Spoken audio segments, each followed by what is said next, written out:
si analizamos el movimiento natural de tu pierna.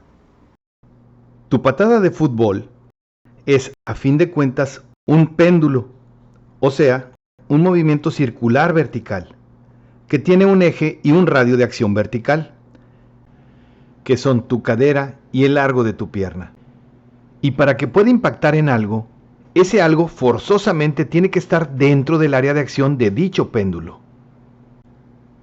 Pero siendo sinceros, si tu oponente está dentro de la zona de ese péndulo, es porque está ya muy agachado, hincado o de plano caído.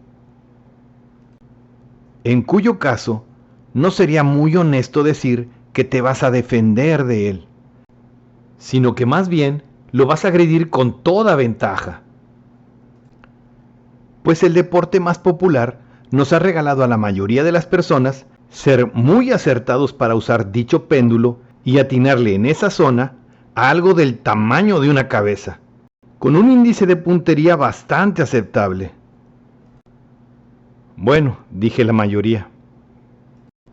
El detalle aparece cuando se trata de defenderte de un agresor real activo, que por supuesto no va a estar en ese rango de acción de tu péndulo, sino que estará de pie y por consiguiente a una distancia y altura mayor. Ahí es cuando requerimos utilizar diferentes trayectorias para lograr el alcance a esa distancia.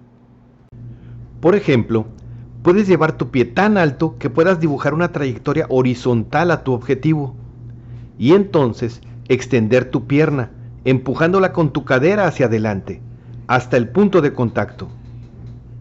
Otra opción es transformar tu péndulo vertical en uno horizontal, acostando tu cadera, y acercarte lo suficiente al objetivo para que quede dentro de la zona de tu péndulo.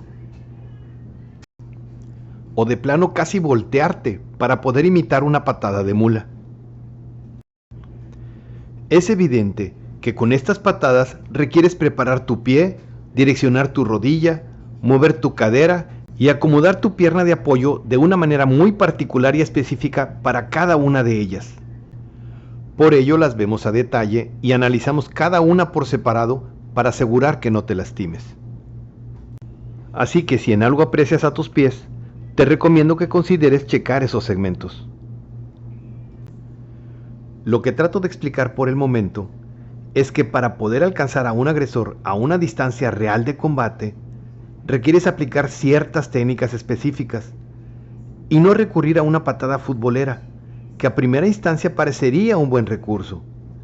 Pero si analizamos bien, lo único que lograrías es tal vez tallar a tu agresor con un rozón que no le afectaría casi nada, y muy seguramente lo que sí conseguirías sería enfurecerlo más.